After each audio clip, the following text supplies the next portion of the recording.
بسم اللہ الرحمن الرحیم۔ السلام علیکم۔ حضور صلی اللہ علیہ وآلہ وسلم کے والد محترم حضرت عبداللہ کو اللہ تعالیٰ نے بہت زیادہ خوبصورتی عطا کی تھی۔ یہ عبد المطلب کے تمام بیٹوں میں سب سے زیادہ باپ کے لاڈلے اور پیارے تھے۔ مکہ والے بھی آپ سے بہت محبت کرتے تھے، کیونکہ حضرت عبداللہ اپنے چہرے کی خوبصورتی کے ساتھ ساتھ دل کے بھی بہت اچھے انسان تھے۔ غریبوں کی مدد کرنا، یتیموں کے لیے سہارا بننا اور بیوہ عورتوں کے لیے دوڑ دوڑ کر کام کرنا، یہ ان کی زندگی کے خاص عمل تھے۔ حضرت عبداللہ کے چہرے پر ایک نور چمکتا تھا جو اس بات کا اشارہ تھا کہ یہ ایک ایسے نبی کے باپ ہیں جو ساری دنیا سے گمراہی کو ختم کریں گے۔ ایک دن حضرت عبداللہ بازار سے گزر رہے تھے کہ ایک یہودیہ عورت نے حضرت عبداللہ کو اپنے پاس بلایا، جس کا نام فاطمہ بنت مر تھا۔ فاطمہ تورات اور انجیل وغیرہ کا علم رکھنے والی تھیں۔ اس نے حضرت عبداللہ سے کہا کہ عبداللہ، تمہارے باپ نے زمزم کا کنواں کھودتے ہوئے نظر مانی تھی کہ ایک لڑکے کو ذبح کریں گے، پھر تمہارا نام آ گیا، لیکن تمہاری جگہ 100 اونٹوں کو ذبح کیا گیا۔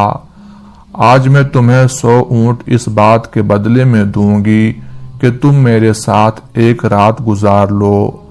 حضرت عبداللہ تو ظاہر ہے کہ ایک شریف النفس انسان تھے، ان سے تو بالکل بھی یہ چیز برداشت نہیں ہوئی کہ وہ کسی حرام کام میں مبتلا ہوں، تو انہوں نے اس عورت کی بات نہیں مانی اور پھر حضرت عبداللہ وہاں سے اپنے گھر کو چلے گئے۔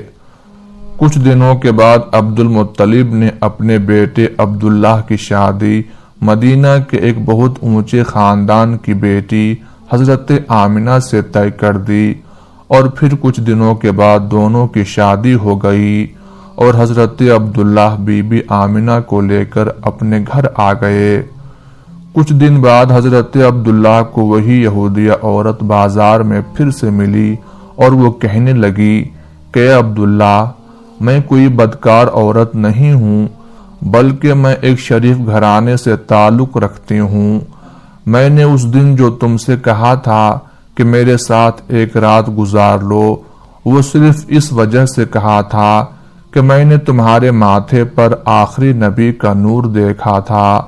میں چاہتی تھی کہ وہ نور مجھے مل جائے اور میں اس نبی کی ماں بن جاؤں، لیکن تمہاری بیوی آمنہ اس میں بازی لے گئی۔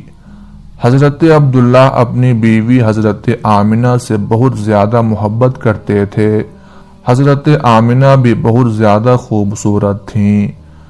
شادی کے 2 مہینے بعد ایک دن حضرت عبداللہ نے اپنی بیوی حضرت آمنہ سے کہا کہ اے آمنہ، مجھے 3 دنوں کے بعد ملک شام کی طرف کاروبار کے لیے سفر کرنا ہے، تاکہ کچھ پیسے کما سکوں اور اپنے پیدا ہونے والے بچے کے لیے کچھ چیزوں کا انتظام کر سکوں۔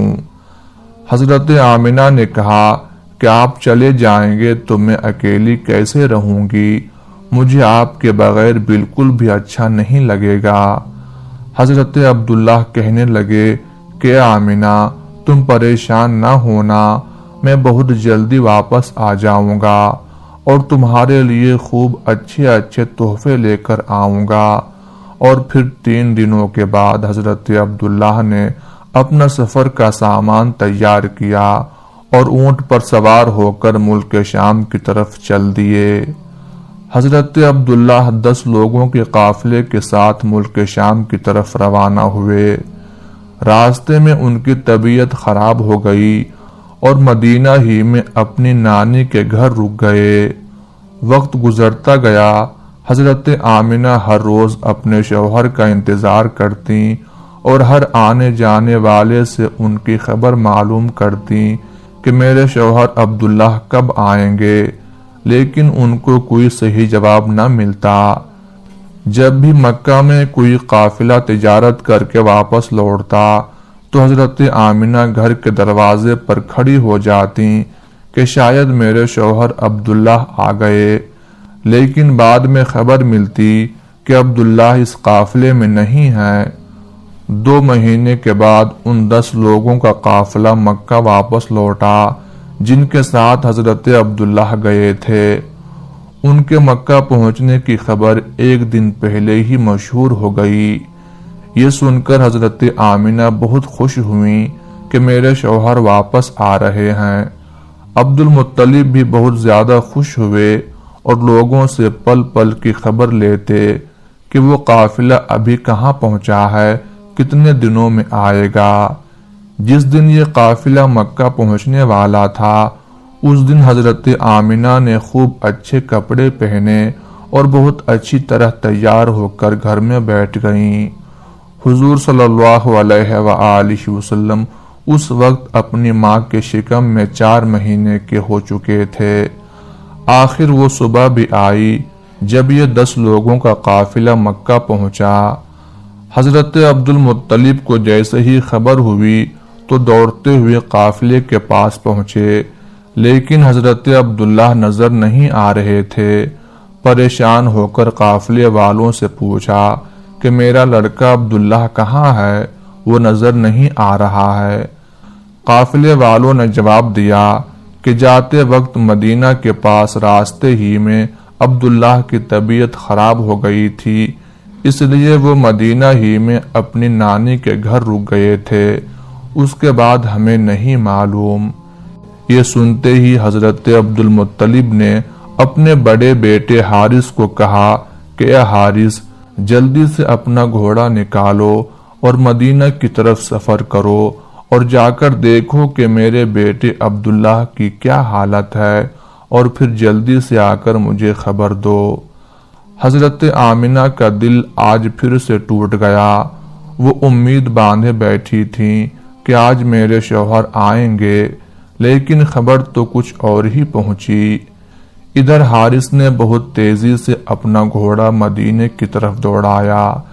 3 دنوں کے سفر کے بعد وہ مدینہ پہنچے اور نانی کے گھر جا کر معلوم کیا کہ عبداللہ کہاں ہے، تو ایک دل کو دہلا دینے والی خبر ان کے کانوں میں پڑی۔ گھر والوں نے بتایا کہ اے حارث، عبداللہ کی طبیعت بہت زیادہ خراب تھی، انہیں دل کا دورہ پڑا تھا اور ان کی ابھی 1 مہینے پہلے وفات ہو چکی ہے۔ ہم نے انہیں نابغہ نام کی جگہ پر دفن کر دیا ہے۔ یہ سن کر حارث کی بھی آنکھوں سے آنسو آ گئے، کیونکہ وہ بھی اپنے چھوٹے بھائی عبداللہ سے بہت محبت کرتے تھے۔ اور پھر یہ واپس مدینہ پہنچے اور اپنے والد عبد المطلب کو خبر دی، تو حضرت عبد المطلب کے ہوش اڑ گئے اور ان کی آنکھوں سے آنسو بہنے لگے، اور اپنے بیٹے عبداللہ کی وفات کا غم برداشت نہ کر سکے، لیکن فوراً خود کو سنبھالا اور سارے لوگوں کو جمع کر کے کہا کہ اے لوگو، آمنہ کو اس کی خبر نہ ہونے دینا، کیونکہ اس کے پیٹ میں عبداللہ کا بچہ ہے۔ میں چاہتا ہوں کہ میرے عبداللہ کی نسل آگے چلے، وہ بے اولاد نہ رہے، اس کے گھر بھی ایک لڑکا ہو جو میرے عبداللہ کا وارث بنے۔ حضرت عبد المطلب نے شفا نامی ایک دائی کو بلایا اور کہا، اے شفا، تم آمنہ کو بہت سمجھا بجھا کر اور بہت تسلی دے کر یہ خبر سنانا کہ ان کے شوہر کی وفات ہو گئی ہے، لیکن خیال رکھنا کہ ان کے اوپر زیادہ بڑا صدمہ نہ لگنے پائے، کیونکہ ان کے پیٹ میں بچہ ہے۔ حضرت آمنہ گھر میں بیٹھی انتظار کر رہی تھیں کہ حارث اپنے چھوٹے بھائی عبداللہ کو مدینے سے لے کر آ چکے ہوں گے اور میرے شوہر عبداللہ ابھی مجھ سے ملنے گھر آئیں گے۔ اتنی دیر میں حضرت شفا حضرت آمنہ کے گھر پہنچتی ہیں اور حضرت آمنہ سے فرماتی ہیں کہ اے آمنہ، تم پریشان نہ ہونا، میں تم کو ایک بات بتانے آئی ہوں، تم خود کو سنبھال لینا، اپنے اس بچے کی خاطر جو تمہارے پیٹ میں ہے خود کو سنبھال لینا، کیونکہ تمہیں صدمہ لگنے سے اس 4 مہینے کے بچے کو نقصان ہو سکتا ہے۔ پھر حضرت شفا نے حضرت آمنہ کو ساری باتیں بتا دی کہ تمہارے شوہر عبداللہ کی راستے میں طبیعت خراب ہو گئی تھی اور پھر مدینہ ہی میں ان کی وفات ہو گئی اور وہیں ان کو دفن کر دیا گیا۔ یہ سن کر حضرت آمنہ کی آنکھوں سے آنسو بہنے لگے، وہ خود کو سنبھال نہیں پا رہی تھیں۔ حضرت شفا نے ان کے سر پر ہاتھ پھیرتے ہوئے کہا، اے آمنہ، خود کو سنبھالو، تمہارے پیٹ میں عبداللہ کا بچہ ہے۔ حضرت آمنہ نے خود کو سنبھالا، لیکن ان کے اوپر اس بات کا ایسا غم ہوا کہ پھر وہ کسی سے مسکرا کر بات نہیں کرتی تھیں، ہمیشہ خاموش رہتیں۔ دن گزرتے گئے، حضرت آمنہ ہر پل ہر گھڑی اپنے شوہر عبداللہ کو یاد کرتی تھیں، لیکن پیدا ہونے والے بچے کی خاطر اپنے دل کو سنبھالے رہتیں۔ اسی طرح 9 مہینے گزرے اور وہ دن بھی آیا جب اللہ کے رسول صلی اللہ علیہ وآلہ وسلم کی پیدائش ہوئی۔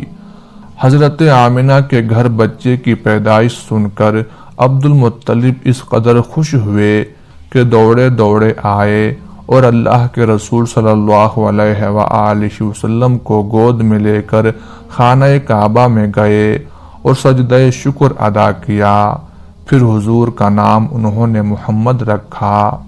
لوگوں نے جب یہ نام سنا تو کہنے لگے، یہ تم نے کیسا نام رکھ لیا ہے، ہم نے تو آج تک ایسا نام نہیں سنا۔